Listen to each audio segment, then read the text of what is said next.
Congratulations. Congratulations. I figured we're far enough in.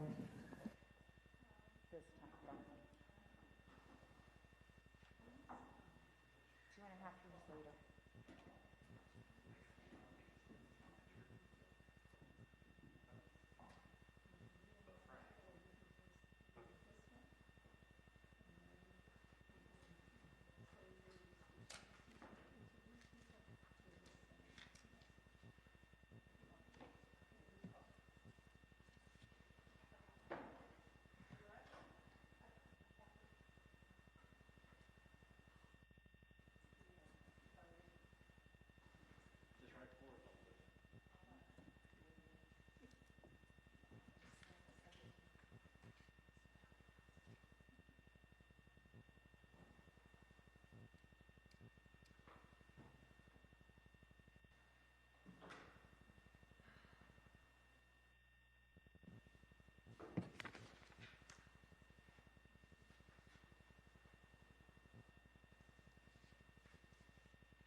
All right, good evening and welcome to tonight's governing board meeting. Let the record show that all 5 board members are present and we do have quorum. Do we have any changes to the agenda? No, we do not. Do we have a motion to adopt tonight's agenda? Make a motion to adopt the agenda. I will second. Thank you. Mrs. Smith, how do you vote? Aye. Mr. Martinez? Aye. Mrs. Bartels? Aye. Mrs. Wilson? Aye. Chair votes aye, motion passes. If you will please join me in a moment of silence, followed by the Pledge of Allegiance.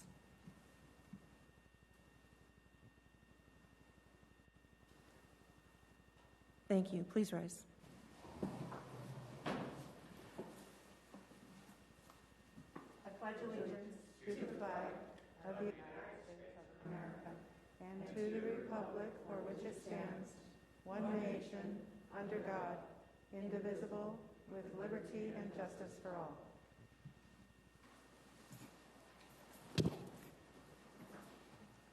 Okay, we are on item 2A, study session. Good evening, Madam President and members of the board. Yes, we're here today with our applied economics.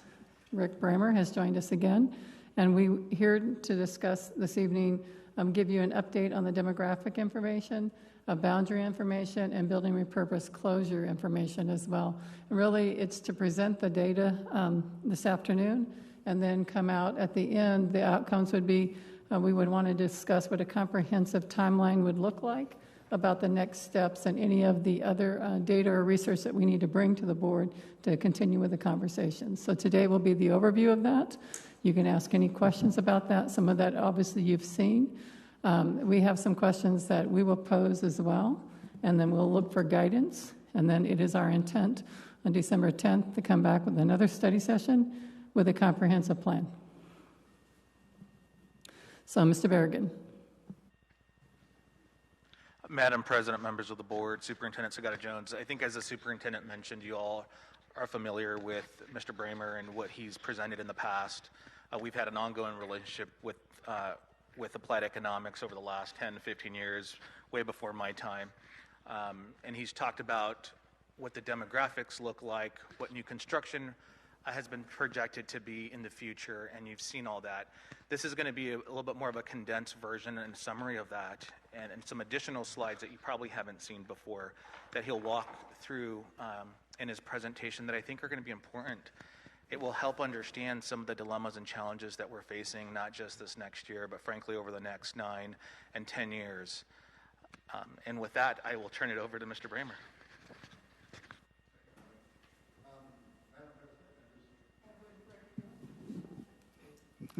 Madam President, members of the board, Dr. Sagata Jones, it's a pleasure to be here with you all this afternoon. I wish it was under happier circumstances, but what we're really going to do is kind of set up. We have not really fully incorporated this year's enrollment data into the projections, but for the purposes of long-term planning, I'm not sure that's an altogether bad thing, because this year is such an aberration. You know, I mean, yes, the enrollment had been falling, but you know, we're down, according to Mr. Berrigan, over 1,000 students this year, even with the online students included. So I wouldn't really want to plan from that standpoint anyway, but it is something to keep in the back of your mind when you're seeing these numbers, that right now it's actually lower than that in terms of the 2021 levels. So we're just going to do, let's see, what have I got to do? I don't know. I haven't given up yet. Maybe I've turned it on. I'd be smarter than a consultant. Anyways, basically we're starting off here with just a recap of where we left off with last year's projections and what we had been experiencing and what we had been, planning for the future. And so going back between 2010 and 2019, the district lost about 1,300 or so students. And from the demographic data, we know that some of that was due to the aging of the population, a few less kiddos being in the pipeline, but an awful lot of it was due to charter schools and the competition from other districts and things like that.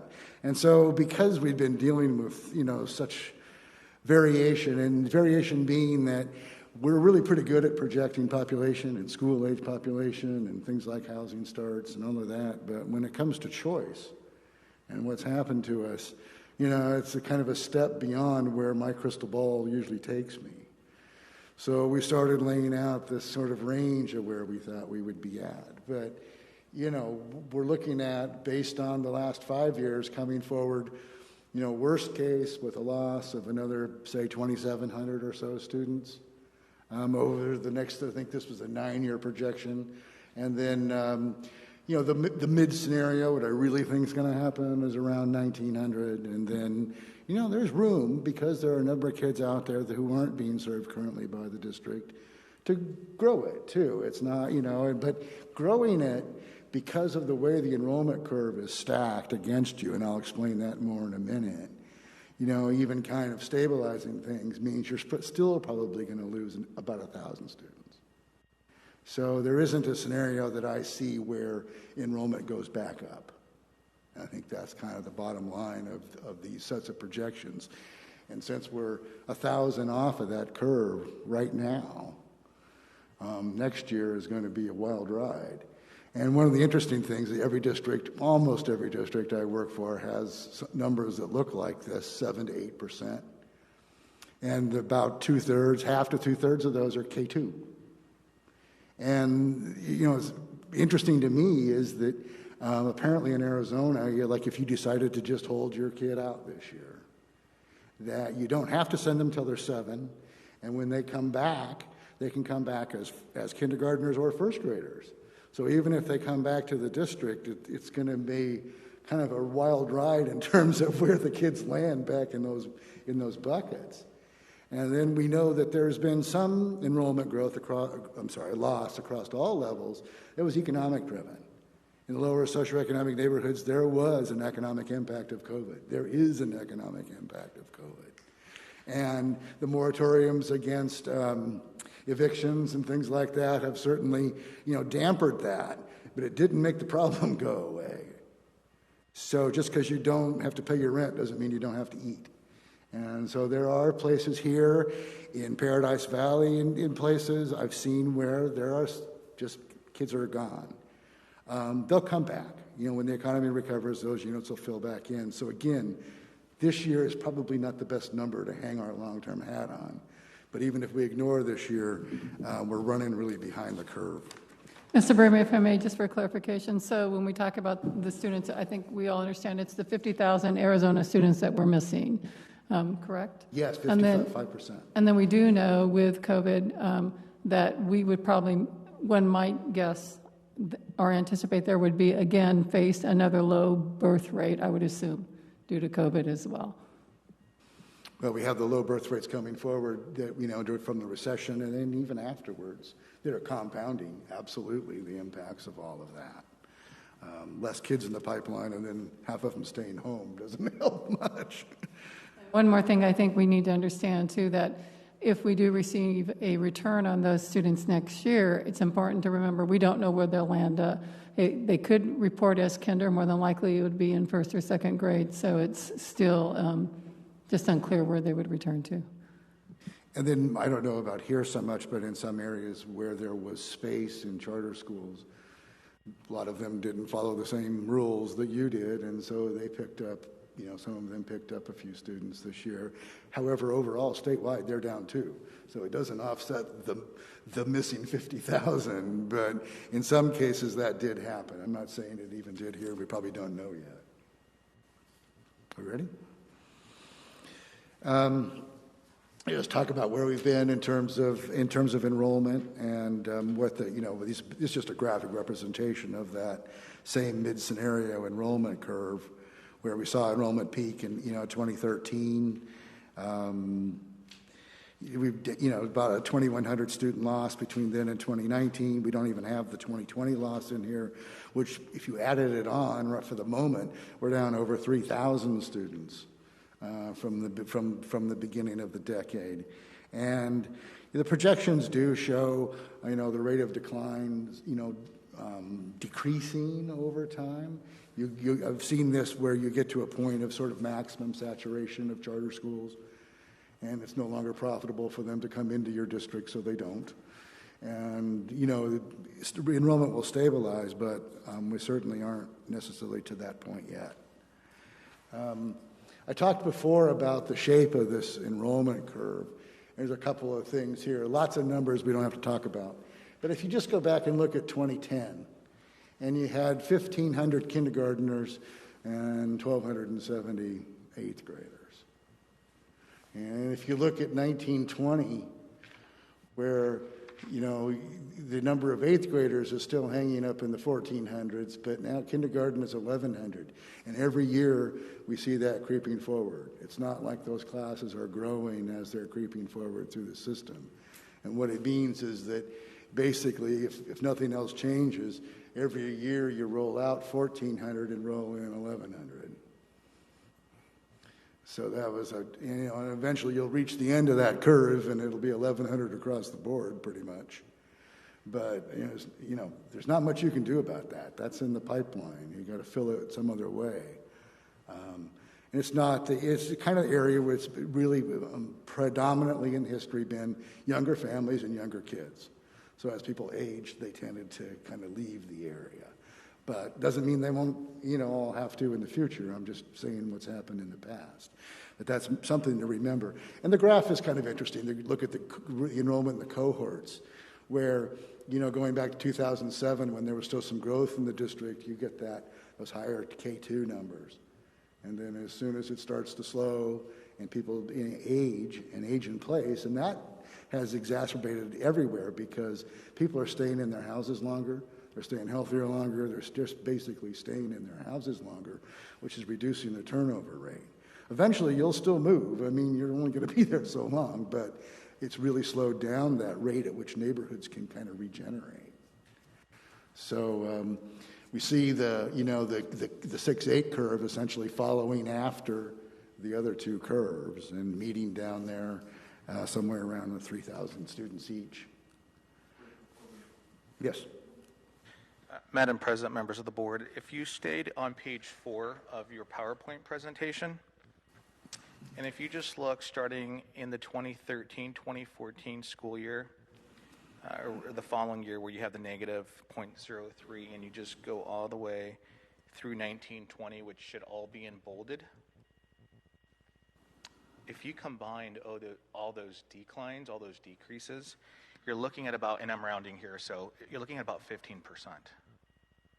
So I want you to think about and truly understand the impact that a 15% decrease in enrollment means.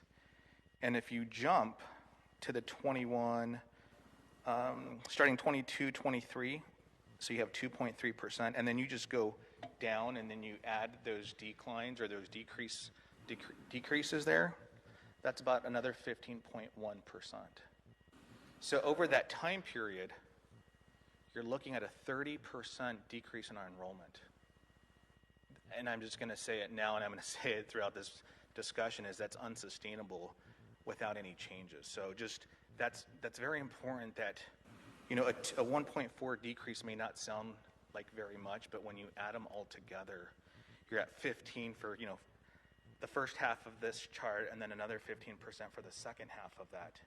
And that's pretty significant. So I just wanted to emphasize that, and I appreciate the superintendent asking the birth rate, what happens during a pandemic. And so in previous presentations, he's talked about the impact and the decline in enrollment because birth rates are low, which means that your, you know, kindergarten, first, and second kind of lag. At some point, you're going to see that all over again, you know, in the next, you know, 5 or 6 years potentially again. So that's something to think about. And Rick, I don't know if you want to elaborate. See how it plays out in different areas. There are some demographers who believe that we're going to get a bump, that we're actually going to get a baby bump out of everyone staying at home for 9 months. So we're going to see how that plays out. I can't imagine that anybody's being too optimistic about the future, which is what you're talking about. Well, and I mean, historically, right? Historically, those birth rates are, I mean, historically, that's not a trend that you see, right? No, no. What we've seen through 2018 is all down. I mean, we've got nothing but smaller, you know, groups of kids coming. Now, the metropolitan area is growing as a whole, so the decline in birth rate doesn't translate directly through into less kids, because there's kids coming in from outside. I think also with the pandemic has to be taken into consideration. We know that there were pre-pandemic also, you know, children that were conceived, but then being faced with being hospitalized during a pandemic and whether you could be present or not, and then what has happened to some that were in the hospital. I mean, that has weighed on people. I tried to follow that as what that exactly means to young couples. Do we wait, you know, or do we wait until it's completely over? And I think that's where, you know, you see a lot of evidence that perhaps it is not going to be that baby bump, you know, that baby boom, but perhaps people are waiting because of the uncertainty of what happens when they do conceive. I believe that. Yeah. It'd be interesting to see coming out the other end, if you will, but how it plays out. One of the other things we want to start, you know, we kind of keep thinking about now, you put front and center is what the existing attendance areas for the schools look like. And, you know, like everywhere else, the attendance areas evolve over time, and you did what you had to do that year to find enough seats or to balance enrollment or whatever.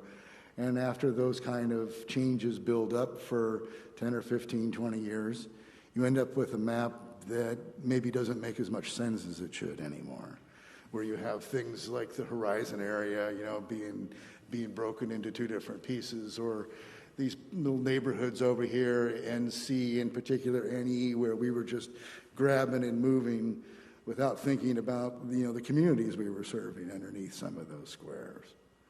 So there's room, it seems to me, just even if numbers weren't even on the table, just to kind of step back and say, you know, it's just the best we can do in terms of how we're configured to serve the kids. I think that's a good point that we need to understand as well, because there's a pocket, what we think has occurred where we've talked about the Horizon era before, but where we thought perhaps Unit 18 was going to be, and perhaps we were that became a holding ground for where we knew we'd possibly build on Unit 18. We know after our last meetings that that is not an option for us, but we were still probably way back when boundaries were set, planning for that school to open, and then we were targeting which schools or which student populations would attend that. That is not on the table anymore. So that's something we have to consider as well. Mr. Berrigan. Madam President, members of the board, Superintendent Segata-Jones, if you look at page 5 of your presentation, and as Mr. Bramer has pointed out, if you just even look at the top section, so that it says Sunset Vista, Horizon, Glendale Academy, and Horizon, you have that grid that's referenced as BB, BD, and AD. I mean, you have, at least 2 grids that are east of Grand that is all the way to Sunset Vista. And then you have that CA-CC grid kind of jumps over 1, 2, 3 columns over to Horizon. And then you have under Horizon that JB, and that's a Horizon grid. And so you just see all these grids that at some point probably did make sense to the district and why it was done the way that it was. But the question, and I think we need to answer this, does that make sense now? Because looking at it, even if you take that NC grid that's kind of middle to below, that's north and south, that NF, OA, OC, and OD, that's IMES, and that's all west of Grand. And so the question becomes is, at what point do we start talking about logistical efficiencies, and how do we accomplish that when we have these boundaries? So just kind of something to think about, at least right now. In addition to that, we need to look at, well, where is the most dense population going to be in the future? We've looked at some of our numbers, and I think just by looking at your raw numbers, it can be misleading because there's other information that has to be shared. For example, we have schools that have open enrollment. They could be open enrollment within our own district boundaries, or they could be outside. So it could be that a school is sitting at a high enrollment, but in reality, it's the open enrollment, and then do they stay? It's very unknown. It's just not looking at, this population is 200. You could be sitting at a 500-600 population, but the majority of them perhaps are not your students. And so what do you do? And at any point in time, you could lose those students because they do not live within your boundaries. That's a really good point. And one of the things that we do when we look at doing new attendance areas is to look at a confetti map where every student is color-coded with the school they attend. And it really tells you a lot about what people think their school is instead of what the map thinks their school is. And sometimes it can be kind of different, especially in nooks and crannies. I think that's a great point. So this is where we're starting from, and as Mr. Berrigan was alluding to, there's a fair amount of mobility between the schools, and what I mean by that is this is our attend reside thing, where you read it across to see where the students come from, and you read it down to see where they live. And so 90% of the kids do end up actually going to the school where they are assigned to go, which among the districts I work for is very high. But you do see these isolated cells, and it makes you wonder, well, why? Why are this group of students going here? Why are they going up there? So this is something that we have to take into account, and it can work in our favor because sometimes, particularly we did this in the Alhambra district, where it turned out that some of the changes we ended up wanting to make, people had already made themselves. And so instead of thinking that you're going to move 300 kids by looking at the gross enrollment number, it turns out that it's really only 150.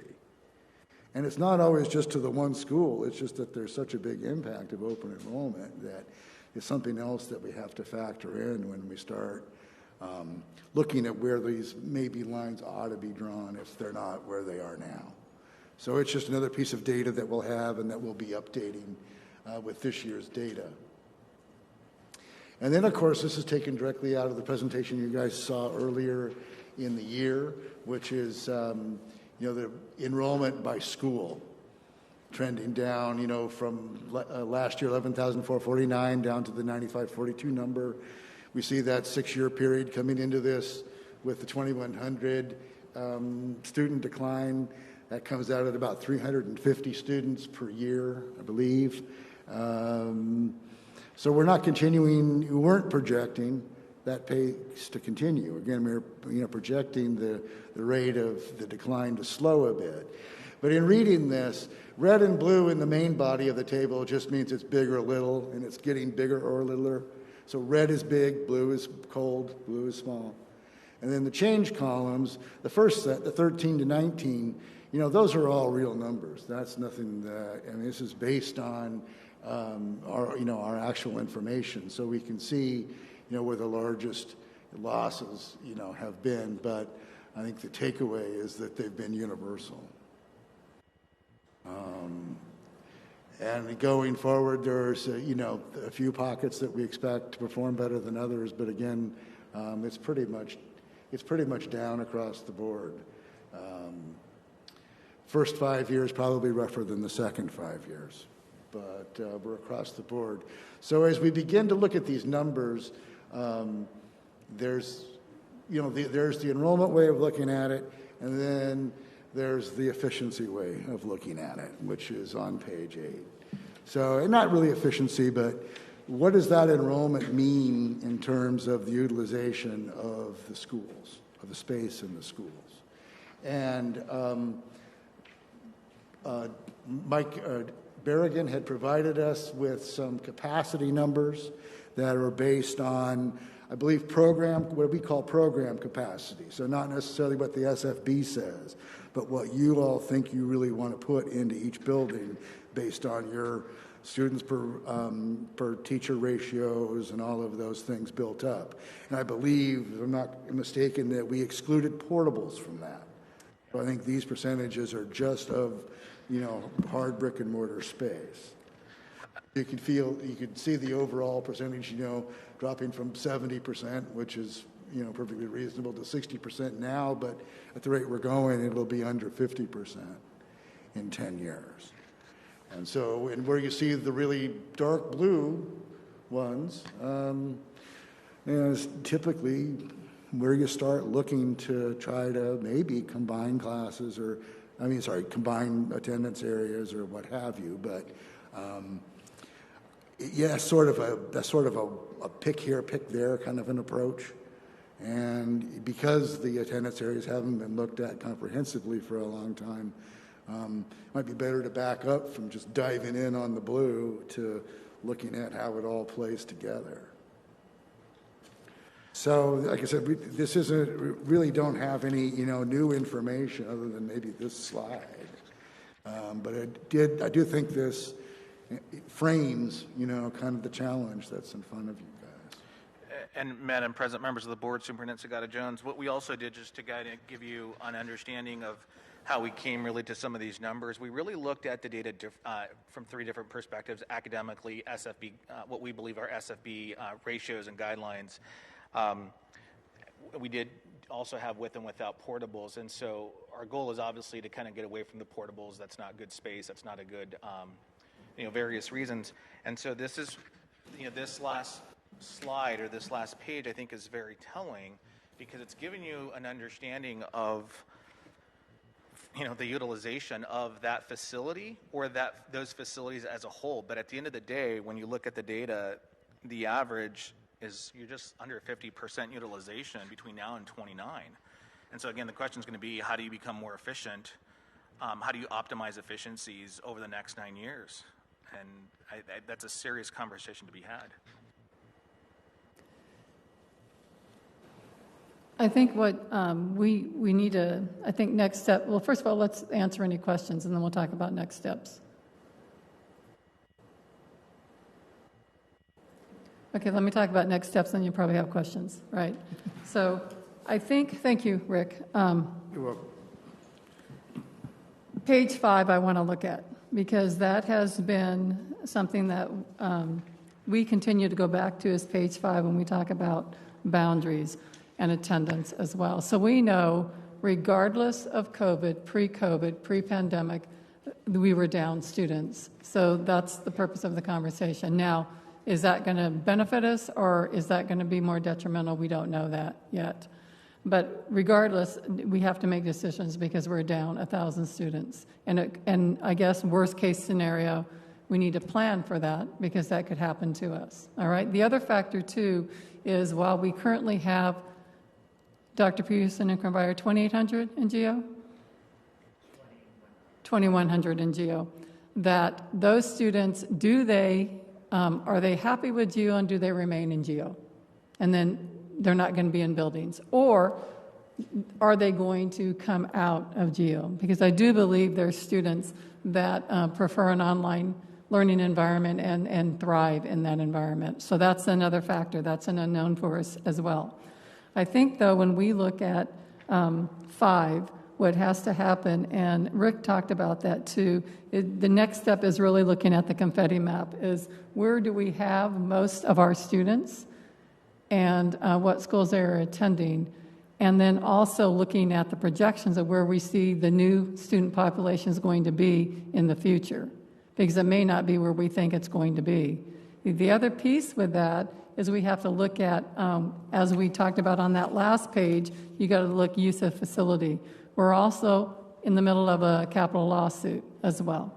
So we got to look at, we've shared that information. We've also talked about aging buildings, and our students deserve better buildings. And so that all has to be taken in consideration as well. One of the things that I think has to be the question that I have is on the boundaries, the way they are. There are some anomalies that prior to us, we don't know why. We can speculate why. Maybe it was done that way. But that is truly the question we have, is if we're looking at really being fiscally responsible and really looking at managing our space and using it efficiently, do we remain with the same boundaries? I think that question may be premature until we come back and look at where our most dense populations are, and then do we then, with that information, start to present scenarios of what boundary changes could look like. In addition to that, when you start looking at boundary changes, I think some of the conversations, one we have to talk about is we are in a school district where we have, and you're seeing that play out at some of our sites, we have K-3 schools and we have 4-8 schools, okay? So you're going to see a decrease in your K-3, but then your 4-8 are going to increase, and then all this other imbalance takes place. So is it that you remain with the model of a K-3, 4-8, if you have enough students to do that, or do you look at strictly a K-8 model, okay? So those are questions that I have. I think the thing that I think has to be that we have to look at is really the boundaries. We can, maybe it's, look, I think the way the boundaries were done with the information they had at the time, that's how they created them. We can do boundaries, or we can just look, oh, there's the least number of populations here. We can try to adjust boundaries and kind of piecemeal things together. And then probably within the other 5 years, you're going to have to redo it again, or even prior to the 5 years, because right now, I'm just not optimistic, because I'm like Rick, I don't know what the crystal ball says, and so that's hard. So, and we do know that when we go through boundary changes, it's a process, and it's very uncomfortable. It's uncomfortable for the community. It's uncomfortable for a school district to go through. So do we think about, let's just correct the boundaries based on, because our projections go out for 10 years. So do we want to make those boundaries a projection out for 10 years, and knowing that what we know is student enrollment? So those are questions, that I have about the next direction and in which we need to go. I'm going to stop there and answer questions, and then I'll continue. I have a question. Even looking at this, would we possibly have to look at going back to like a middle school model for some of those 4-8 campuses that maybe they're a 6-8 or 7-8? When we look at it, I think what we see is more of the K-8 model approach. It would be strictly a K-8 model approach would be the day. If it's on a K-3, 4-8, the recommendation would be a K-8. You can look at research, and we can bring research, and the research is pretty clear what it should be. So those are conversations, but based on numbers and we haven't looked at where all kids fall, but it would probably be more efficient for us and financially solvent to do a K-8, I would assume. Because I'm thinking that our 4-8 campuses are not set up to handle like kinder and first, second graders. Yeah, and that's the other question, and I'll let Mr. Berrigan speak in a minute, that it is easy, it's easier, and I've lived through changing campuses before. I've had that and reconfiguring schools that way. It's easy. I've gone from having a middle school and converting it into a K-8 school. It's easier to convert, and I think Mr. Berrigan will speak to that. It's easier to convert a 4-8 school into a K-3 than a K-3 school into a 4-8. I know, Ms. Smith, Ms. Wilson, you've lived through that too as well. And so that would be the easier approach that way. Mr. Berrigan. Madam President, members of the board, I think the superintendent did a great job. I don't think there's anything for me to add. She nailed it. It's easier to go from a 4-8 to a K-8 than it is a K-3 to a K-8. So I think she nailed it. What I do just want to add to what the superintendent mentioned, when she mentioned the AOI piece, the geo-learning, if you look at the last piece on utilization, that utilization percentage actually goes down if you extract the AOI. Right, the geo-learning kids, because they're not physically in a building. Right. So that utilization, proportionate to whatever that migration might be back into the traditional brick and mortar, it's going to decrease it even further. So just keep that in mind. So we become less efficient when you actually take the geo-learners, and I think Dr. Peterson inquired about 2,100 or whatever that real number is, it just makes us more inefficient in that sense, or less. Utilization continues to drop. I think the other piece of that we know from Schools Facility Board, and we've looked at and we've shared with you, the conditions of our buildings has to be taken in consideration as well. But also I spoke a little bit about open enrollment. We need to look at that. The other piece too is we need to look at where we have our highest number of potential growth of students, but there are parts of the district in which we want to protect, right? We know that we butt against neighboring districts, but we butt right against charter schools. And so we want to protect those areas as well. So you could take a school and say, well, geez, I look, Cindy, 5 years from now or 10 years from now, and they've gone from 800 to 400. You're right. Why are we not, looking at that school as repurposing? Because we then, perhaps it butts up against a charter school, or and we would not want to lose that additional decline in enrollment. So those things have to be taken into consideration as well. I think that, difficult decisions obviously have to be made. I think what I would want to see is really we need the guidance from the governing board. Is it that you would like us to present to you multiple scenarios of what boundary changes could be, but do you want boundary changes to just reflect the first 5 years or the complete 10 years, or do you want boundaries just to reflect where there's a decline in student enrollment and do shifts that way?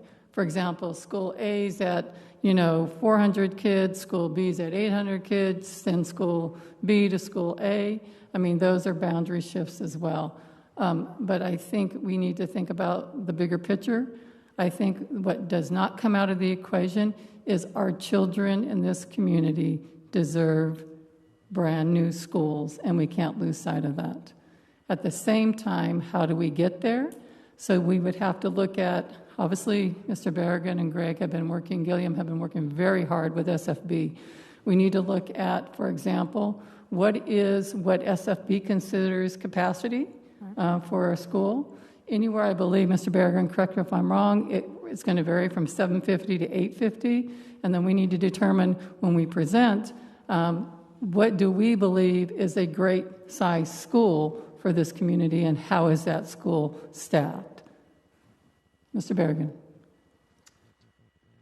You nailed it again. So there's going to be various interests that will have to be balanced, as the superintendent mentioned.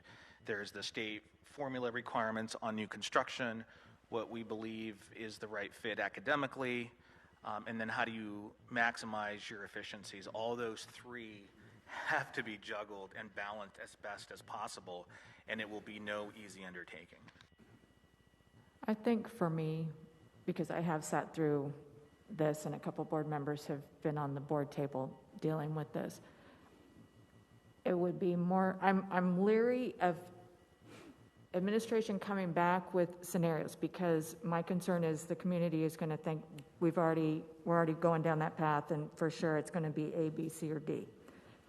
But I do understand the things that you're pointing out. I think I need to see those things, what are the capacities on existing buildings? Which are the ones that we need to, these buildings need to be rebuilt. These ones are in bad shape. What's the capacity? What is our current, student count in those areas, both on this map, in those zones, but also in those schools, so that we, I think, have a better picture of the whole thing too, so that when we're having those conversations, all those pieces come together. Okay, thank you, Board Member Bartels. I understand the uncomfortableness of those conversations, and I understand when you put out a scenario that the community becomes very concerned, rightfully so. I understand that staff becomes very concerned because right away it's my school, it's my job. I understand that. Mm-hmm. I don't know how you present any scenario without identifying schools. We don't have to identify a school in a scenario, but when you see where the boundaries shift, it is going to be very clear what those scenarios might be. I think what we need to do is we need to be very transparent with our community.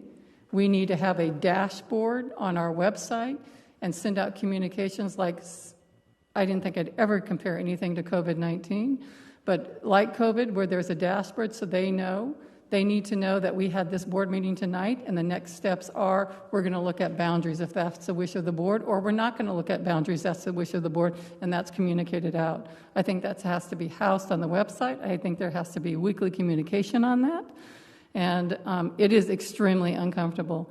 But what I do know is that if we are transparent, then that will always play in our favor. But I don't know how we continue after this board meeting to have conversations about possible reclosure and repurposing of schools without identifying specific sites. I don't know how to do that.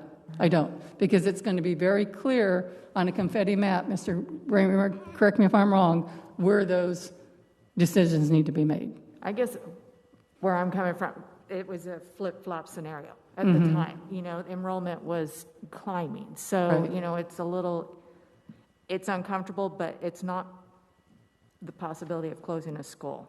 Back then, it was strictly changing those lines of which Absolutely. students went to which campus. So, Absolutely, and that is, regardless of changing the line or closing a school, it's very difficult conversations. It's people's communities, Right. and I truly understand that. As a superintendent, I have a fiscal responsibility. I will not be your superintendent that is taken over from receivership. That's not me.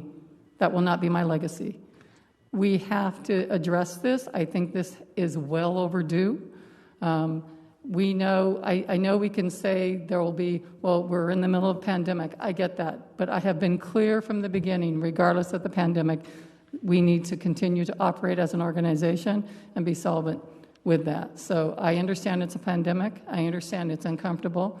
I understand it's difficult decisions.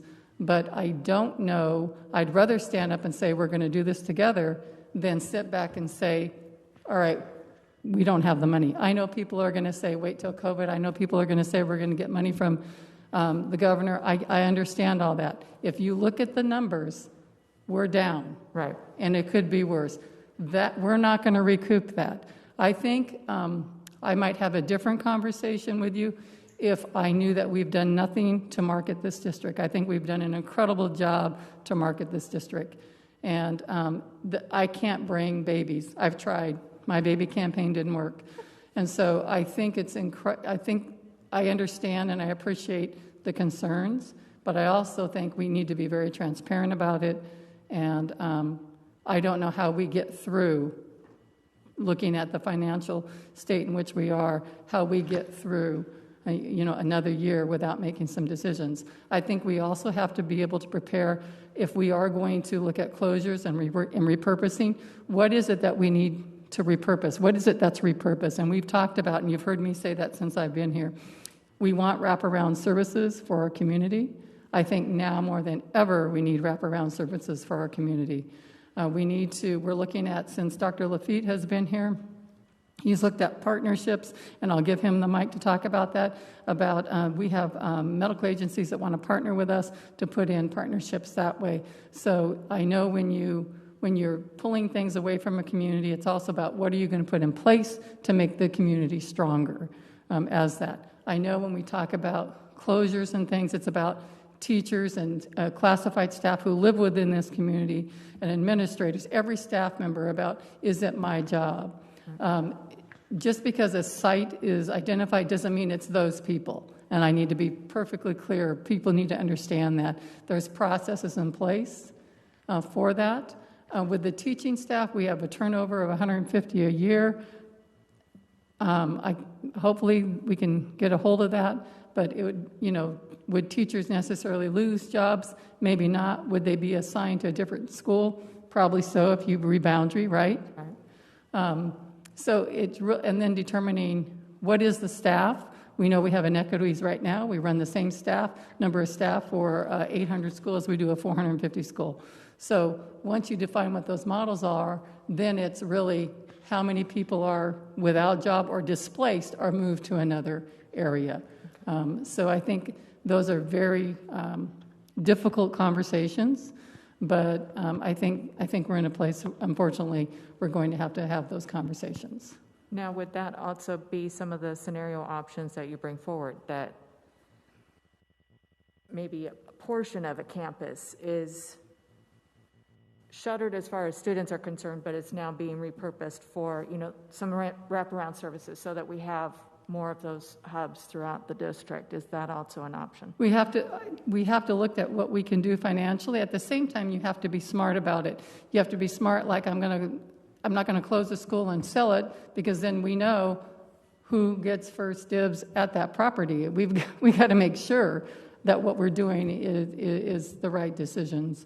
And also we have to look at what is the condition of that building, and is it something that we're going to do? We're not going to throw good money at bad. I mean, we know that. That's what's, we have enough people doing that for us right now. We don't need to do that. So that's something. I'm going to, Mr. Berrigan, do you want to say something about that? And then Dr. Lafitte, would you kind of talk about what we've been trying to do with partnerships regarding medical as well? Yes, I'm sorry. I just need to ask one more question. If you do close a school, do you have a certain amount of time before that school has to be reopened or sold? Or Mr. Berrigan. Madam President, members of the board, there should be, if I'm not mistaken, there are statutory requirements that need to occur. I think legal counsel has provided us those. I think they're in your packets. And the legal analysis paper. Yes, and I apologize, I can't find mine right now. But there are statutory timelines that need to be met, and I would refer you to that. Some of that does include getting approval from the school facilities board on closures. So yes, it would be a very thorough process. It does require public notices. Yes. So everything that the superintendent mentioned is spot on. I do want to maybe reiterate some of the things that the superintendent mentioned. Declining enrollment for this district should not be a surprise. We've talked about that for years. The buildings that are deficient, we've talked about those for the last several years. We've had presentations about our capital needs. Some of those have been in the news. And so everything that we've talked about, we've communicated both directly and indirectly through media outlets, through lawsuits, and through presentations by Mr. Bramer. We can talk and provide information such as the various capacities based on enrollment and what the SFB requires. We're happy to do that, but none of this whatsoever should be a surprise to anyone in this district. May I speak? Madam President, members of the board, I have had the, displeasure of helping Paradise Valley close 4 schools in the last 7 years. And we did them 2 at a time. And we did, in all but one case, they were 2-into-1s. And the great thing about 2-into-1s, and then you build them a new school. That's the formula that works. And then everybody gets something out of it. The question you were asking, I don't know that you exactly answered, which was how long can you sit on this property then? The two that we closed, Village Vista and it's Whispering Wind, 7 years ago, are still sitting there. So I'm not aware of any particular timeline you have to do anything with it. And in fact, I always think of our jobs as in perpetuity. And I've seen inner city districts where they sold their schools because there wasn't any kids there, and then 30, 40 years later, they're neck deep and there's no land to be had, and they're building multi-story and crazy things like that. So I would encourage you, even if you turn it into a park or a sports complex or a community garden or whatever it is, you hang on to the land and figure out a way to make it stick. And if you can, make it a community asset, an aquatic center, a performing arts center, an outdoor pavilion. I mean, you got to be creative. But I'm not aware, maybe Mr. Berrigan is, of any timeline that you're on unless you want to sell it. And then if you want to sell it, then rules come on to you. So, Madam President, members of the board, I think I misunderstood that question. But I think that he's right on when he talks about, and I think we spoke about it in an executive session, but there is process and procedures that need to be followed when you sell land. And I would just kind of remind you back to what that process is. Yeah, I was just looking at the possibility of repurposing a school if it were to, you had to close it. And you did answer that question because you could, end up bringing money in another way, or benefiting the community. So, all right, thanks. Dr. Lafitte?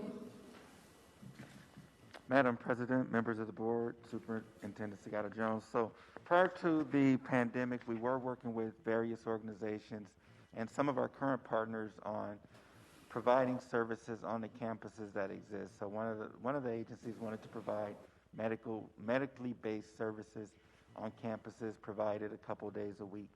So with the opportunities to repurpose or other options that might come about, those kinds of things could exist to expand partnerships or to start new partnerships that we've been in contact with regards to how will we do that in our current situation on campuses. So whether it's a Tuesday and a Thursday, we would provide community-based services, medical services and supports. And then whether it's that or, like I mentioned earlier, some of the mental health supports that we've been trying to expand as well.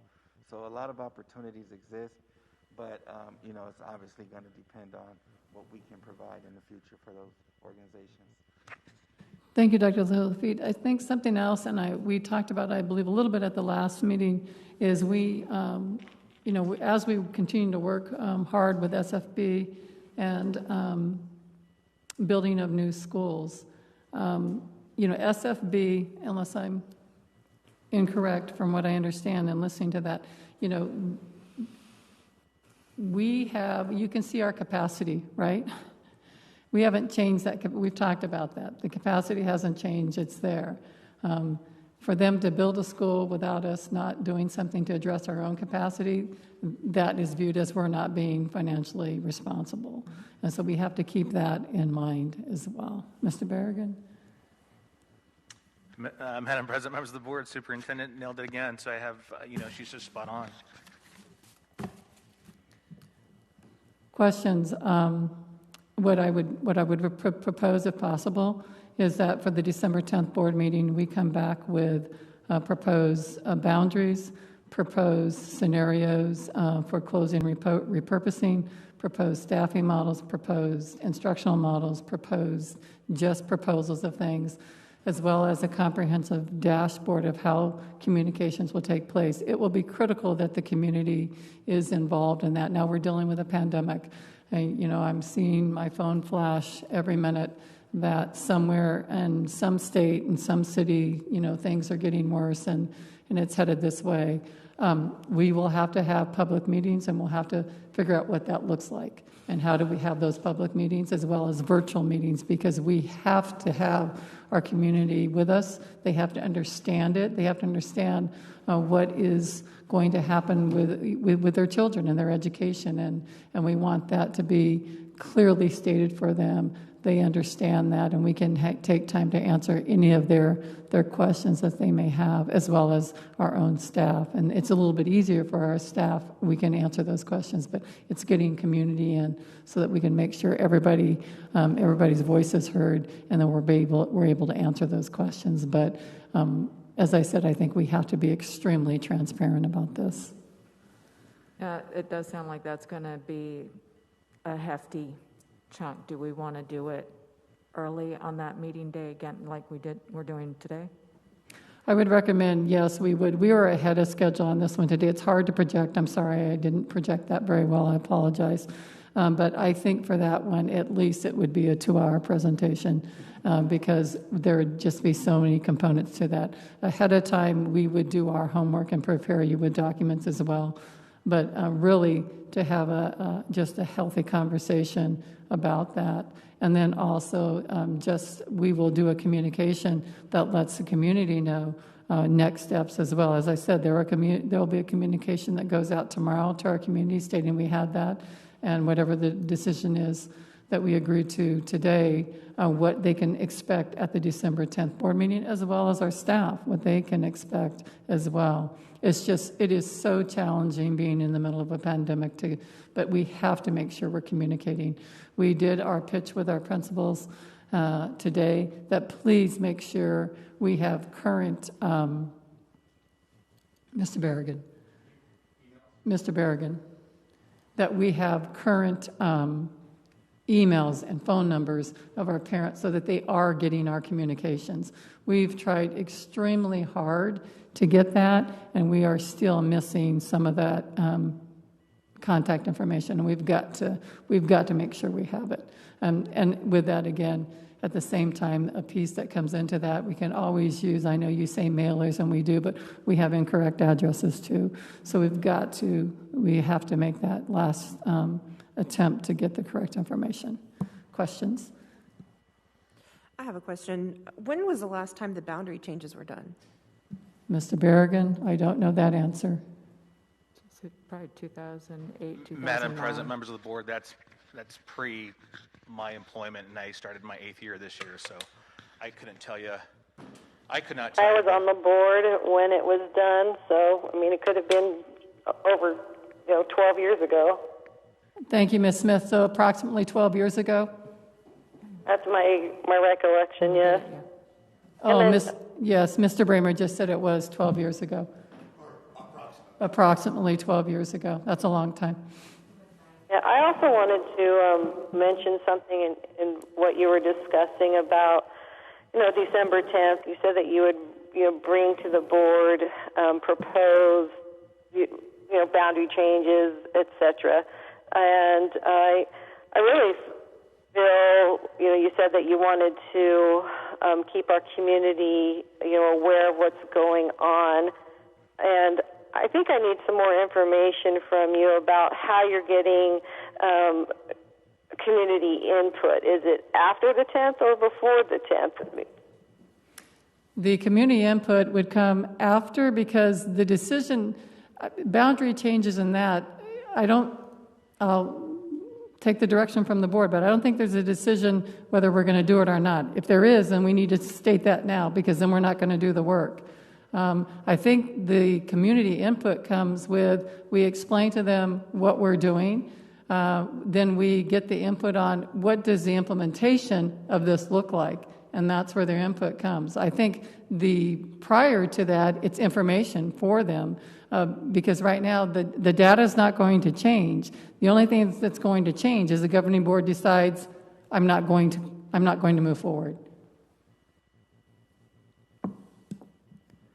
I just remember, when we went through these boundary changes 12 years ago, and Ms. Bartels can give a little bit of input about, being on a committee and how, having a committee, and at the time she wasn't on the board, she was, a community member, and having those community members, have input, I think helped make some of the decisions, that you see of those, checkerboards on our boundary maps. And so, I don't know where we need to go, but I do know that the community will have some input that would be beneficial to what's going to happen. I'm going to go back to my question. Is the input to determine whether you're going to continue or not continue? Because I think the evidence is going to be very clear where you see where students are and with the decline in enrollment. I think when you were doing boundary changes before, it wasn't because of a decline in enrollment, and you were doing boundary changes based on a whole different circumstance. Yeah. When you're looking at possible closing schools, and I know we've all said one, it could be more than one. I don't know that that's getting input on. I think the input comes from the implementation afterwards. But because to me, financially, I mean, we've shared. If that's the direction and you want to get input from the community, yes, we're going to close or not going to close, you can go get that tomorrow because you already have all the information you need to have that. If the input comes into, here's a decision that it's going to be closed or repurposed, and what would they like to see as a repurpose, and get input on that, as well as what is the instructional model, what does that look like. I think those are great conversations for the community to have, and we would never want to exclude them on that because it is their community. Mm-hmm. But I'm going to go back to, that's a whole different purpose of why you did that. The purpose now is the board needs to give guidance to us today. Are we moving forward or are we not? I mean, I don't think there's really any choice. Either we make the decision to move forward or we wait a year and someone else comes in and moves forward without us. I wish, everyone's going to say, don't close my school because everyone loves their school. That's why they go to their school. Would you say like 90% of students will go to the school that's in their neighborhood? That's not going to change. I certainly don't want the school that my kids go to close. But when it comes down to it, we can either close it now and make adjustments based on the best interest of our students and our staff to close the appropriate areas and make sure that we can make those changes and those shifts that are mindful of the needs of our students. Or we can wait to come in, for someone to come in, look at the dollars assigned to that school site and just make decisions based on that. So going back to the original question about do you get input before or after, I'm a believer that input needs to come after. Like we need to know exactly what we are talking about and what options are even on the table, because like any project, sort of project that you may manage, you start with a group of people that are knowledgeable, and you start with a small group, and then once they have some ideas, that's when that's presented to the larger group, to the governing board, to the community members, and then we have the discussion at that point. It's like anything that happens in the board. We bring up the topic. This is what we're talking about. Let's discuss it. Don't throw too much into it at the beginning. Let's figure out what we can do, as opposed to worrying about if we can do it or what's going to happen after we do it, because it's going to happen. Let's just go ahead and start the ball rolling. Well, and I think I can add a little bit of context to the last time the boundaries were looked at. One, it was, enrollment was increasing. And you had almost like a checkerboard quilt in that north zone of the district, because you had Sunset Vista, Desert Spirit had opened, and it was like little corners all over the place. And the task at that point for that committee was, how do we clean up these boundaries, make things equitable, but kind of clean things up a little bit, so that, because at the time you had, I think in that 1 square mile, which is in the north central, west of American, you had 3 out of 4, all 4 corners of that, it was chopped up. So a kid in this zone would go to this school from kinder to 2nd grade, and then they went to this school for 3rd through 6th, and then they went to this school for 7th and 8th. And it, that wasn't healthy for a child either. So that was our task at that time, which is a much different picture than what we're faced with today. Trust me, I don't know any superintendent that wants to do 2 things: live through a pandemic and close schools. Right. I tell you what, hindsight's 20/20. I'm going to tell you that. Hindsight is 20/20. I don't know any superintendent that wants to do that. But what I do know what superintendents want is they want to be financially responsible, but they want better facilities for their students, and this community deserves better facilities, and they deserve better resources. Yes. And right now, I don't have a lot of outside people helping us with that. Right. But we can help make it better facilities for our students, and we can help bring in resources that will better serve our community. Our students and our families deserve that. But I can guarantee you, I don't know a superintendent that wants to ever have conversations about closing schools, and no one wants to live through a pandemic. I'd like to see where you come to us with suggestions. Suggestions based on boundaries, suggestions based on reallocation, suggestions based on our buildings, which ones are the most solvent for our children. I don't think that at this point the community would be able to make a solid decision if they were involved, because we can't make a solid decision at this point without having all of the information. So I would like to see more before making a solid, this is what we're doing. Madam President, can I say something? Please. Madam President, members of the board, Dr. Segarra-Jones, I've done this in a number of different places in a number of different ways, and it's been everything from 45 people on a 2-year mission, to draw a vision, and in that case, you definitely bring in the public. It's a different kind of process, just as you were saying. But in these kind of circumstances, the best bet is usually keep it internal until you have some idea what it is you're talking about doing. But keeping it internal doesn't mean it's me and Mike, because facilities, transportation, program people. So really what we need is if we're going to do this, is like an attack squad, like COVID attack squad. We'll throw the COVID analogy in again and assemble all the people who have pieces of the puzzle, because I only have one little piece. Point very well taken, Mr. Murray. Of course, that's the other pieces we haven't talked about. It's transportation. Where do those boundaries fall, and is it possible? Can we get from this place to this place in a timely manner? It's huge, and that has to be people that we have to run the routes. That takes time. We have to do that. Whether we agree or disagree, as a parent may be one thing, but whether I can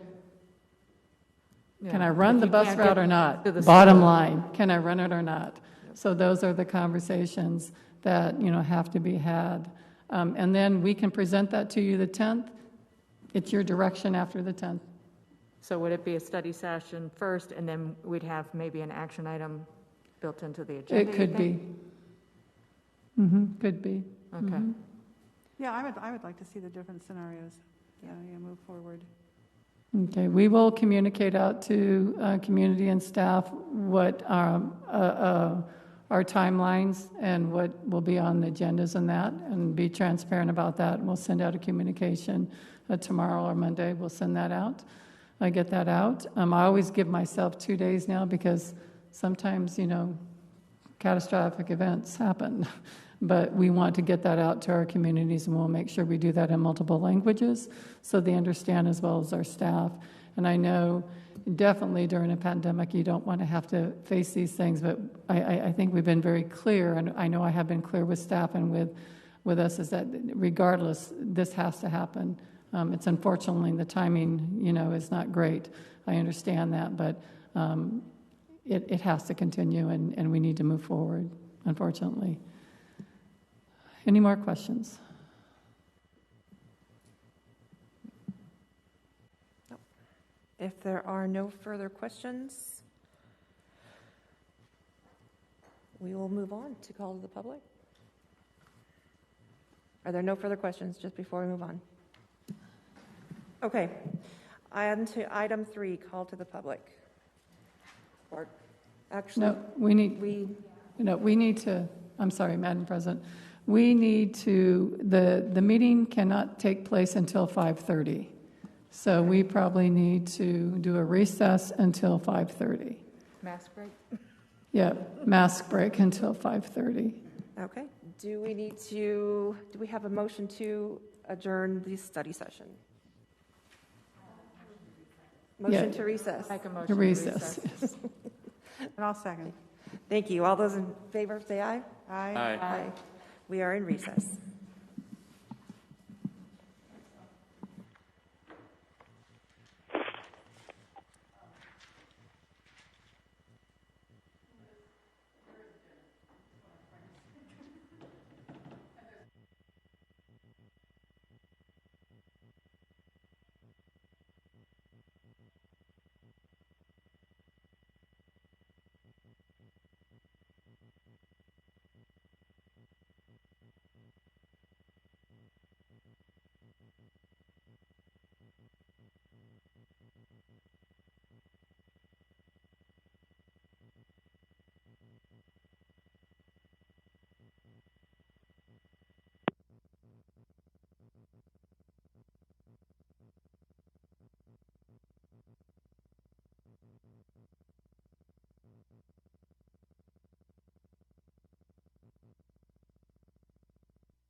Hello?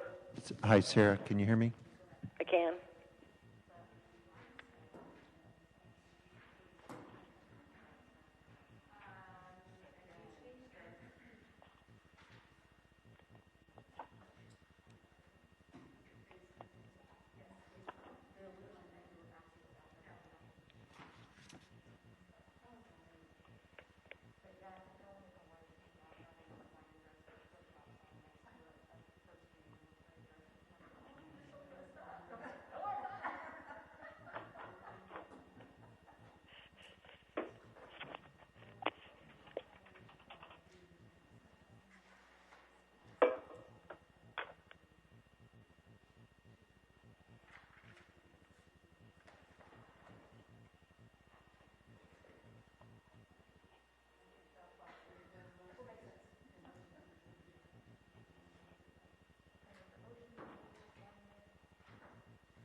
Don't forget you need to get out a little bit.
What did you order?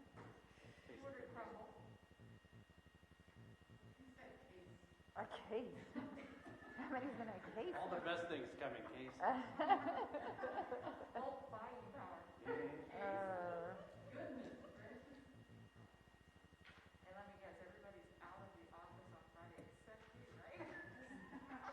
No, it's not for me. It's not for me. We'll take downtown to McTech. Because tomorrow is going to be their last day of county ballots. Oh, nice. It's been horrendous. It's a long haul. Yeah. Going to executive session again.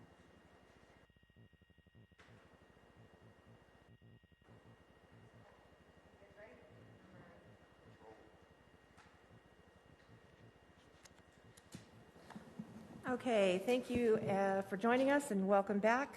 Do we have a motion to resume our regularly scheduled program? I make a motion to resume. I'll second. Thank you. Sarah, I'm sorry, Mrs. Smith, how do you vote? Aye. Mr. Martinez? Aye. Mrs. Bartels? Aye. Mrs. Wilson? Aye. Chair votes aye. We are back. On to item 3, call to the public. we do have some letters here. The first letter, to whom it may concern, we are a group of dedicated staff who are passionate about our job and committed to promoting the academic growth, supporting the social and emotional skills, and the well-being of our students. However, when looking at our current benchmark numbers, we are very concerned about the health and safety of our students, families, and ourselves. Therefore, we encourage the board members and our superintendent, Mrs. Sagata-Jones, to use the previous indicators by the Department of Health Services requiring schools to use 1 to 2 benchmarks to determine whether schools should remain virtual, move to hybrid, or teach traditionally. These benchmarks are also in place for the unfortunate case where we would need to return to virtual. Decisions such as these should be made with the health and safety of all students and staff in mind. Disregarding the rise in cases and continuing in a hybrid model unnecessarily puts many people at risk. Using the previous 2 weeks' cases, percent positive hospitalizations, and the attached list of top 10 worst zip codes, it should be recommended and followed that 85301 zip code in Glendale returns to virtual learning. Best regards, Rosa Zuniga, teacher.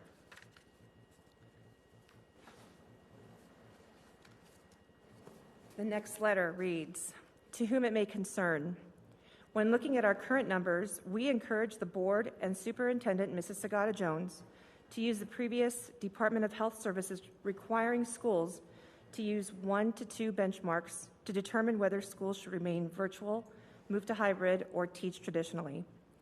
These benchmarks are also in place for the unfortunate case where we would need to return to virtual. Decisions such as these should be made with the health and safety of all students and staff in mind. Disregarding the rise in cases and continuing in a hybrid model unnecessarily puts many people at risk. Using the previous 2 weeks' cases, percent positive and hospitalizations, and the attached list of top 10 worst zip codes, it should be recommended and followed that Glendale returns to virtual learning in the 85301 zip code. That is signed Isabella Rohrbacher, teacher, Deborah Ford, teacher, and Erica Maskalinski, teacher. And there is an attachment to each of these letters.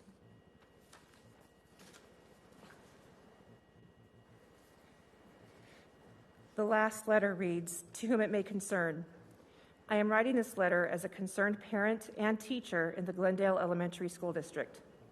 When looking at our current numbers, we encourage the board and superintendent, Mrs. Sagata-Jones, to use the previous Department of Health Services requiring schools to use 1 to 2 benchmarks to determine whether schools should remain virtual, move to hybrid, or teach traditionally. These benchmarks are also in place for the unfortunate case where we would need to return to virtual.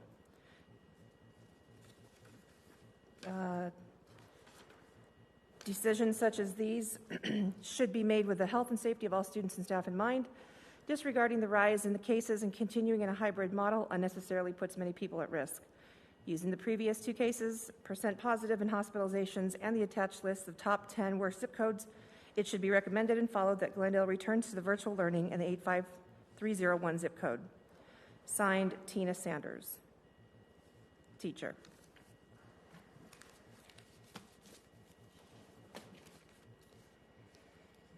Okay, moving on to item 4, consent agenda.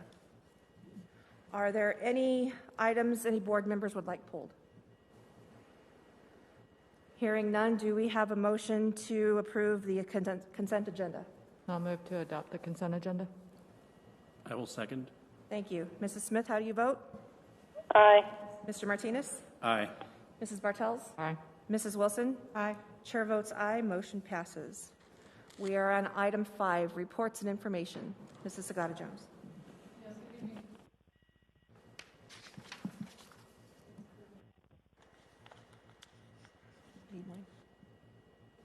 Hello. Okay. Good evening, Madam President, members of the board. Yes, this evening we will present GSD Health Benchmarks update. Those benchmarks came out this morning, and I will turn it over to Dr. Lafitte. Good evening. Good evening, Madam President, members of the board, Superintendent Sagata-Jones. So the benchmarks were released today, and what we've seen was a shift from what we had seen in the previous weeks. Over the last several board meetings, we've presented data showing where we've landed, and we've landed in the overall risk level of moderate to recommended learning scenario of hybrid. This week, after having 2 weeks with multiple data points in the red, which is substantial, we've now moved into, as a district, overall substantial risk level with the recommended learning scenario for virtual with on-site support as a district. Over the past few weeks, we've talked a little bit about, okay. So over the last few weeks, what we've seen is movement in the yellow range, so we've seen a decrease and an increase. But it started back in August before we opened up, before we moved to our hybrid learning model. We did have a couple of weeks in there with red, and that's when we ultimately were using that data point to make the decision on whether to move into hybrid learning or not. Over the last several weeks, we've stayed in a hybrid model, but then again, as mentioned, we've seen 2 consecutive weeks of red. Even though it's been a decrease, we've seen where it's a 115.29 in cases per 100,000, 107.05, and percent positivity 10.71 and 10.09. Both of those numbers are greater than the number necessary to move into the substantial category. Any questions so far on this data or clarification needed? Okay. So one thing we introduced a few weeks ago really was the movement of what does it look like per zip code. And so the one zip code that initially we had given a lot of observation to was 85303 because it was the one zip code that had never met the moderate range. And so we noticed those numbers, they were up in October 22nd. They took a decline, then they went back up again in November, still heavily in the red area. But if you look at 85301, one that we had been monitoring as of late because we'd seen a slight increase, but then last week the significant jump from 59.94 to 149.84, and now for this week, which is data from 2 weeks ago, we see that we're still in the red with that area, 126.18, and then our percent positivity at 11.55. Making that zip code, when you bring up the dashboard, a substantial and recommendation to move to virtual learning.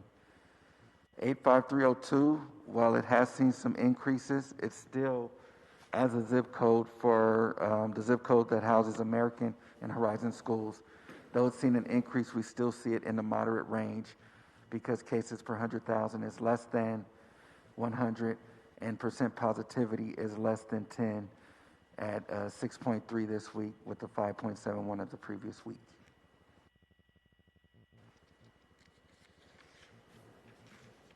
Any questions on that one? Okay.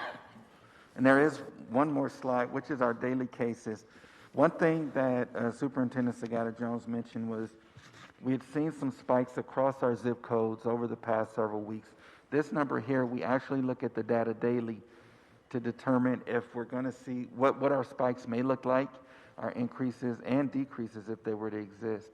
And so if you look at over the last few weeks, the numbers on a daily basis we've had some pretty high numbers, especially when you look at 85303 and 85301.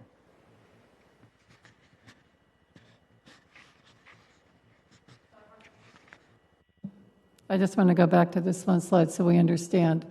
So if we look at August 20th and August 27th, remember we remained in the virtual setting. We didn't move as a district to go into a hybrid model until we hit the yellow light to go.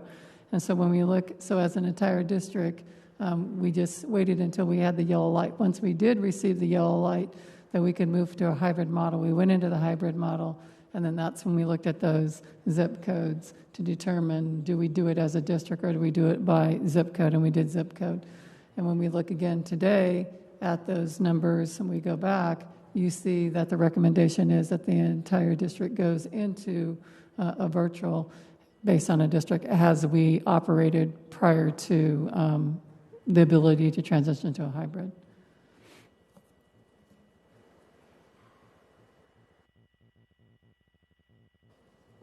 Are there any questions or discussion?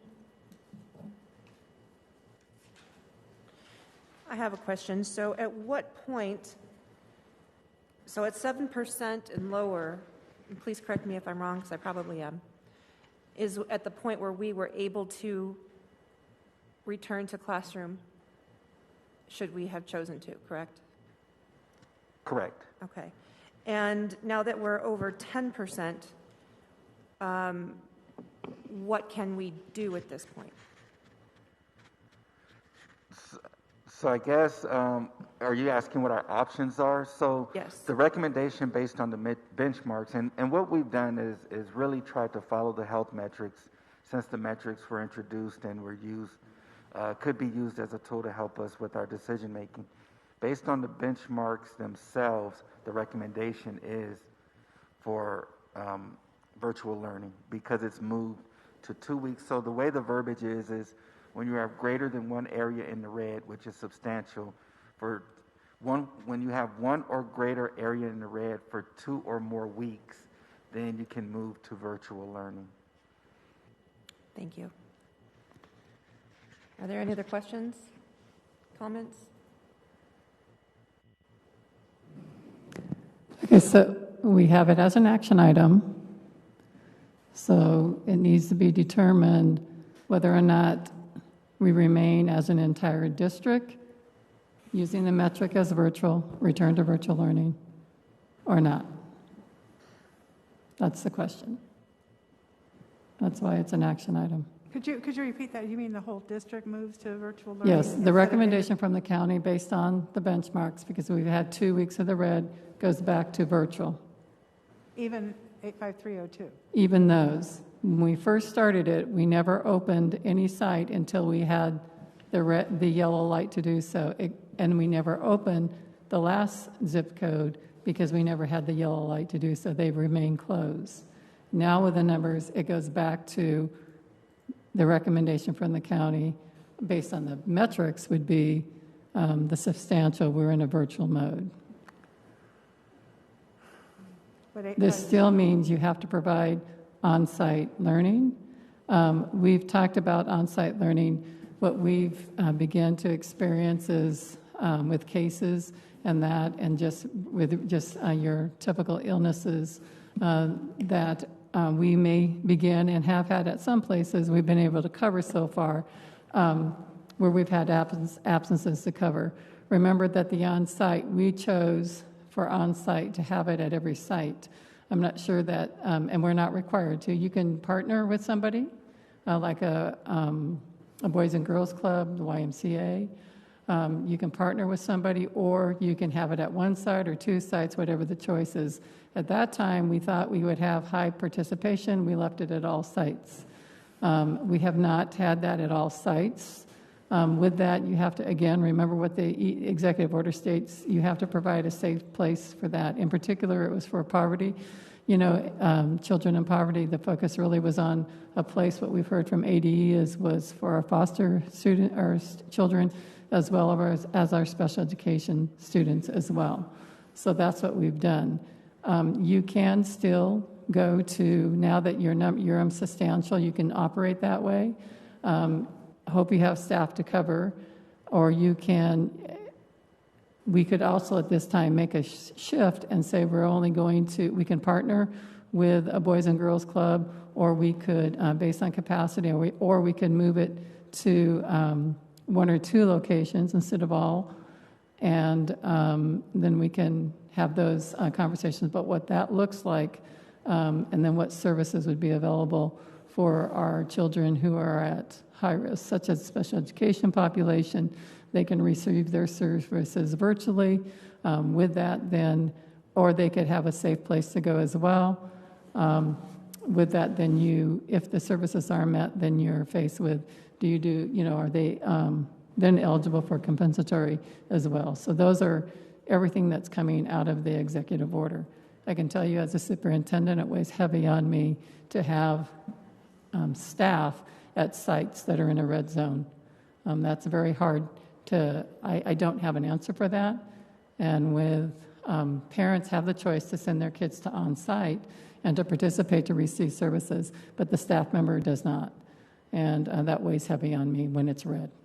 So they've done a tremendous job, our teachers and staff, but at the same time, we've seen, as you see the data that I send you and that's posted, you see the active cases, you see where they're at, and also it's just when the numbers, as we saw today, I don't know, we came to the conclusion today, the pattern that we thought we saw, we don't see that pattern, it's changed.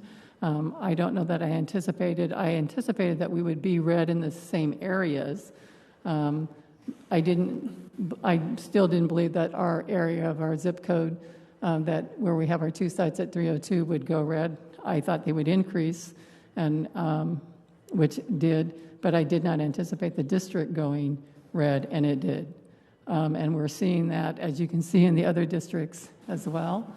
I think on that other, is it on that page, or I'm the one with the clicker? Oops, backwards. You can see districts went red who hadn't before. You see Peoria went red, Washington has a red, Peoria has a red, Glendale, Union, where are they at, have a red. So that pattern has changed.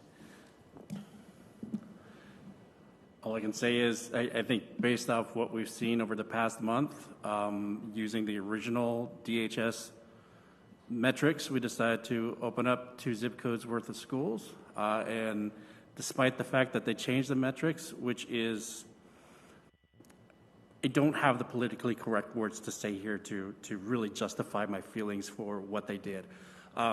But I can tell you that it is absolutely ridiculous. And I think based off what we're seeing now and the statewide trends, and we're back at where we were last June at this point. I think it is in the best interest of the students and the staff and the rest of the community that we go back to virtual at this point. I think that'll also, if we do it district-wide, that's going to not have, no matter what, we know we're going to have inequities in education just by the nature of the beast that we're dealing with. But at least everybody has a level playing field, and our teachers will all be working for the most part virtually and can support each other on how to best support those kids virtually. Ms. Bartels, if I may, you talked about the academics and our teachers. Last week I talked to my administrators about, can you please share with me teachers and their stress, and what is bringing on the stress with our teachers to do a temperature check. And of course it's academics, they worry about that. But also there's things that happen in their own personal lives as well. Some of us have experienced family members lost due to COVID. Some of us have experienced going through COVID ourselves or family members. Also just the things that happen with COVID. You have, I know some of you sitting in this room have been assigned to home to work, or you have your spouses working. It's a very different environment. If you're a teacher and you have, or a staff member that has children whose school is closed or they become positive, it's all these other things that COVID brings. With that on the academics, I would never say don't worry about academics. We always want to worry about academics, but for our teachers, you need to teach the students that show up in front of you every day. Their frustration has been sometimes is that I have a classroom of 25 kids, but maybe only 10 or 15 are checking in. Then teach those with your, teach your heart out to those kids is my message to them, and do the best that you can as you have been, because it's out of our control. The playing level, we talked about the digital divide. There will be an educational divide. We know that. We have sites that have been open whose students get to see a teacher at least face-to-face a couple days a week. We have students who have never stepped foot in a building. That has already happened.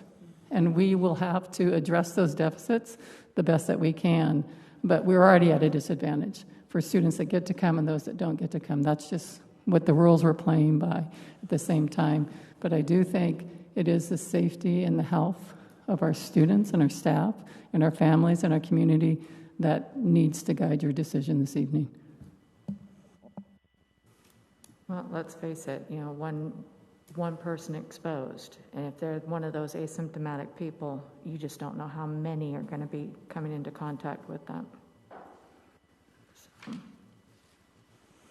Okay. Are there any other questions? So I think that's a great segue to take us to item 6. Madam President, members of the board, it is an action item. You will have to have a motion to determine what you want to do, and then before you do that, I would ask that you think about what that timeline is. So based on what you've seen, what would be the appropriate timeline to switch all of these schools district-wide back over to virtual? Or can we do that, say, Monday, or do we need to push that off a week? I think the health and safety, I don't know, seeing numbers that I would push off a week. I think that if the county came in, they would say it's effective tomorrow.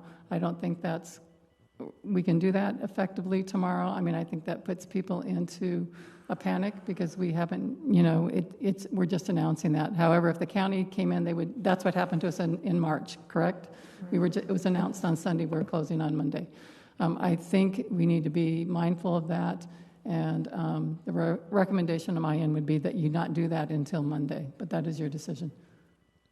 Any amount of time that you can give parents and staff to prepare. I mean, anybody that's watching the news already sees this coming. Right. We did, Ms. Bartels, yes, Ms. Bartels, and we did communicate in the last communication that we would be looking at these numbers and that we could face those closures. At the same time, though, we will have on-site available for those that are registered, but I do think that the executive team, depending on what the outcome of the decision is this evening, that we will meet first thing in the morning. We will determine what on-site looks like and if we shift that to different locations as well. In addition, we will make a decision about special education and services. Shoot for Monday then? I think so. I think the sooner we're, as Mrs. Bartell said, we're seeing the news, and they're saying these are the worst numbers we've had since June. Yeah. And we need to make sure our community is as safe as we can. We need to be the good stewards of safety for not just our students, but their families and all of our teachers and staff. So Monday is the 16th. 16th. Sooner the better. The sooner the better. So I would motion to return the entire district back to virtual learning with on-site support effective Monday, November 16th. Do we have a second? I'll second that. Thank you. Mrs. Smith, how do you vote? I vote no, and I think that 85302 isn't in the red, and we've made other decisions, but that's my input about zip codes. Thank you. Mr. Martinez, how do you vote? Madam President, I'm sorry. We did do 5A, and then we kind of went right into action item 5A. So we completed the discussion with the GSD health benchmarks update. Let's move to action items now. So now we're on 6A? 6A. Action item 6A reads, transition to virtual learning. The governing board will discuss and consider taking action regarding the potential transition of schools back to a virtual learning model. Now you can. Okay. So we already have Mrs. Smith's vote. Mr. Martinez? Aye. Mrs. Bartels? Aye. Mrs. Wilson? Aye. Chair votes aye. Motion passes. Stay safe. We are now on item 6B. Mrs. Sagata-Jones. Yes, Madam President, members of the board, it is recommended the governing board approve the first reading of proposed revisions to policies, GCL, professional staff schedules and calendars, and GDK support staff schedules and calendars as presented. Ms. Valadez.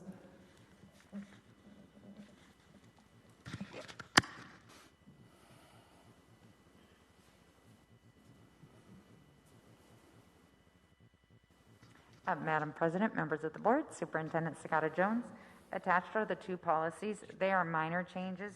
It is really just taking out just teacher work area and putting the word work area in the policies, and then adding it also to the support staff policy. That line was not in the support staff, and it was adding that line to both the support staff one and the certified staff one. Can I ask a question? I apologize for not submitting it before Monday at noon. Is this change more due to COVID? Because I know, like, when teachers are setting up classrooms and taking down their classrooms, it's family members that help them carry their stuff out. That, Ms. Bartels, members of the board, that has been a practice that should not occur because it is a liability to the district. Okay.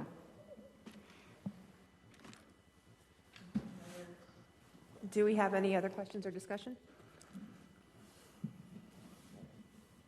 Do we have a motion to adopt the policy revision first reading? I'll move to approve the first reading of the proposed revisions. I'll second that. Thank you. Mrs. Smith, how do you vote? Aye. Mr. Martinez? Aye. Mrs. Bartels? Aye. Mrs. Wilson? Aye. Chair votes aye. Motion passes. We are now on item 7, discussion items. Yes, Madam President, members of the board. At this time, the governing board will discuss meeting procedures, including reopening meetings for in-person attendance. So when we talk, obviously it's a moot point at this point, but it is going to come up at some point again. Yes. Were we able to hear back from legal regarding who would be able to attend and how we limit that attendance? Yes, we were able to, and what we just need to do is we need to make sure that we post the meeting, that it will be open, it will be where the location will be, that at the same time we'll have live streaming, and we would have to set it at capacity, and that's what we would do. Okay. Thank you. Did anybody else have any other questions? No, it's just kind of comical after what we already voted. As Mr. Martinez says, now it's a moot point. Okay, moving on.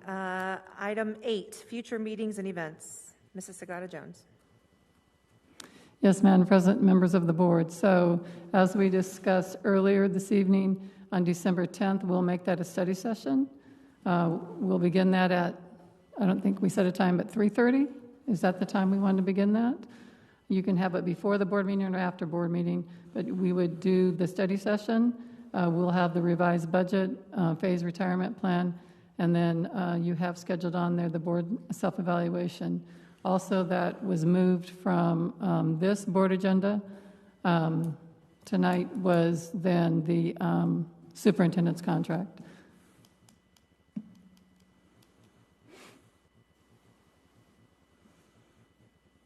You're saying 3:30.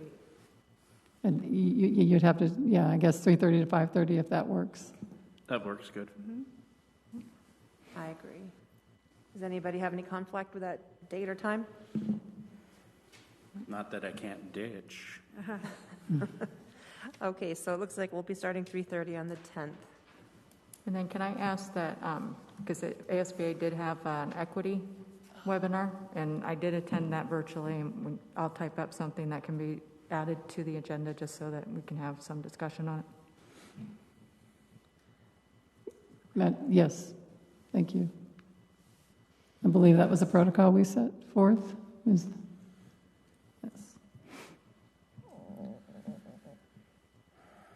That's all that I have on there. Okay. I want to go back to that. I guess we could do that at dependent upon the discussion we have on December 10th, then my recommendation would be that January 7th, we continue with study sessions for our potential boundary changes in that. January 14th? 7th. 7th. I think we're going to have, I think the holidays in December is going to be problematic for people, but returning in January, begin that 7th to have a potential study session then, but I think we can make that decision December 10th. Okay. Is there anything else, anybody else would like to add to this? Okay, moving on. Item 9, summary of current events. Mrs. Sagata Jones. Yes, Madam President, members of the board. So what I wanted to say, some shout outs here.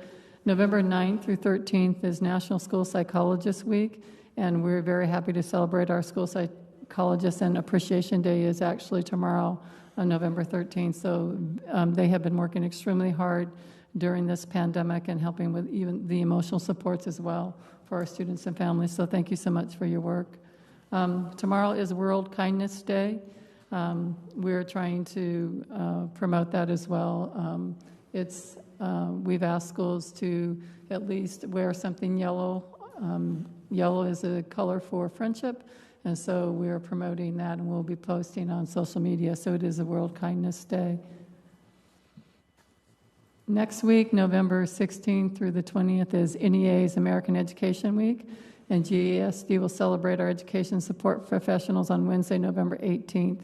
And for Friday, November 20th, is Substitute Educators Day, and we'll celebrate that too. So we do want to thank our support staff and our substitutes for the work that they do.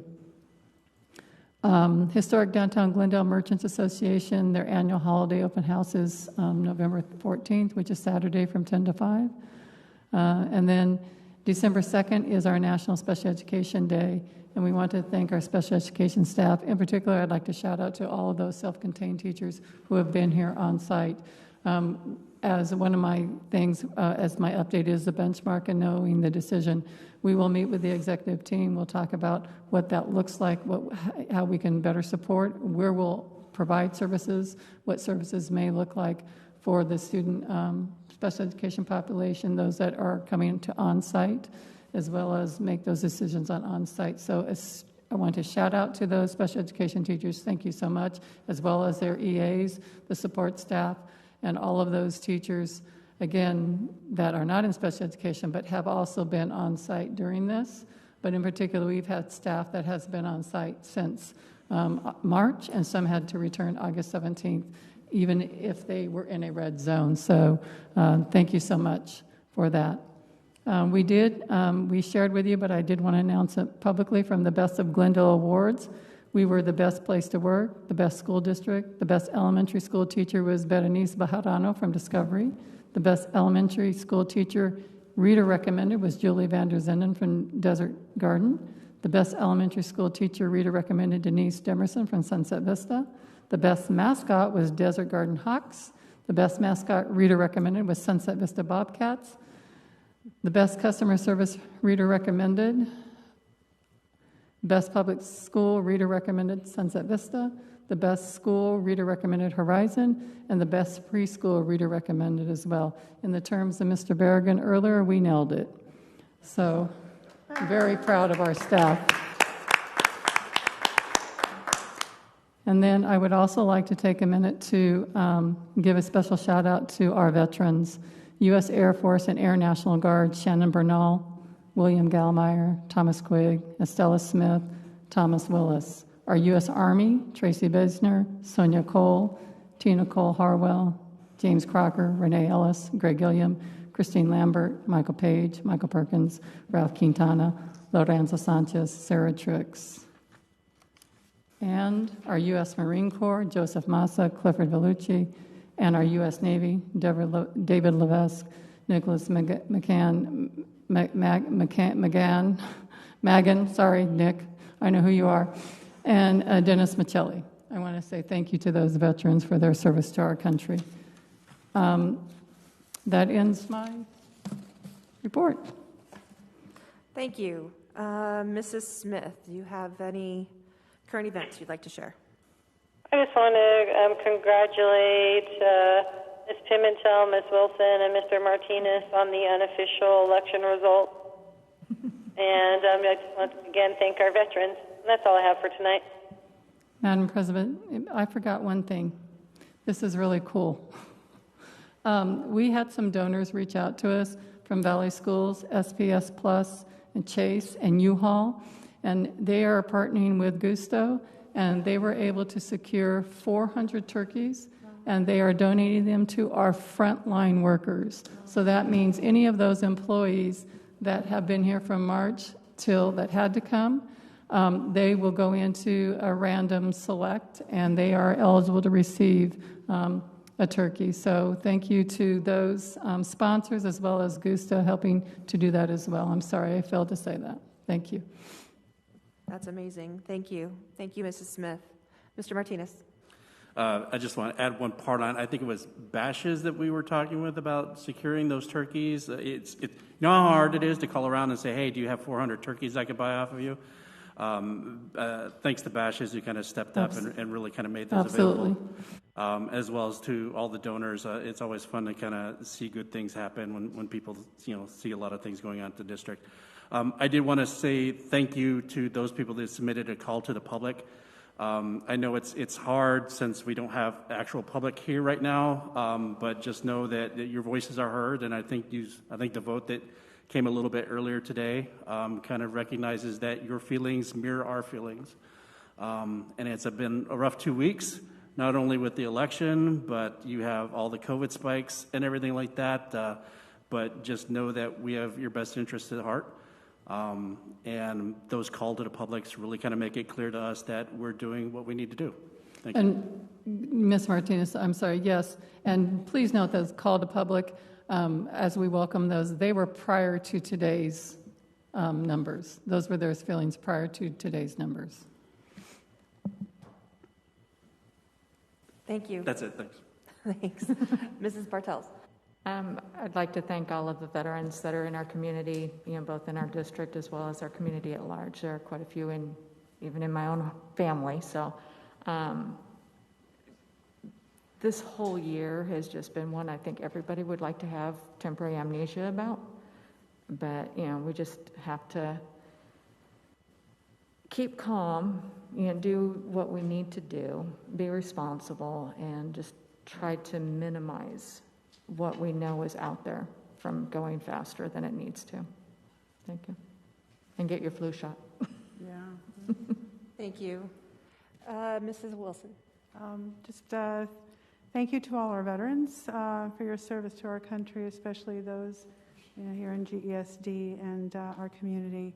And also, I don't think we'll be meeting before Thanksgiving, so happy Thanksgiving to everyone. Be safe, and if you are traveling, be extra safe. Thank you. I would like to echo a lot of what everybody said, especially to our special ed teachers and staff. As the mother of someone who started getting special ed and kindergarten from GESD, I am thankful and forever grateful for everything they did, and it carried through with him for a long time. To our veterans and our families of veterans, because even though a few of us here know that our veterans, or the ones that fought, the families at home really kind of did a lot of work too. So thank you to the families. Happy birthday to all Marines. And as Mrs. Wilson said, happy Thanksgiving. I know this has been a really strange year, but there's a lot to be thankful for. And I'm thankful for working for the best team in Glendale and in Arizona. And in this country, we have amazing administration, staff, teachers, children, families, and we appreciate the safety, and we want nothing more than that for you. So happy Thanksgiving. We are now at item 10, executive session. At this time, the governing board will consider voting to recess the regular meeting in order to convene executive session for the following purposes. A, in accordance with ARS 38-431.03, subsection A, subsection 1, for the purpose of conducting the superintendent's performance evaluation. B, in accordance with ARS 38-431.03, subsection A, subsection 1, for the purpose of discussion regarding the superintendent's performance-based pay for the 2019-2020 school year. C, in accordance with ARS 38-431.03, subsection A1, for the purpose of discussion regarding the superintendent's performance goals. Do we have a motion to recess to go into executive session? I'll make a motion to move into executive session. I'll second that. Thank you. All those in favor? Aye. Aye. Aye. We are recessed.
Thank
you.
Mm-hmm.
Are you there? Yes.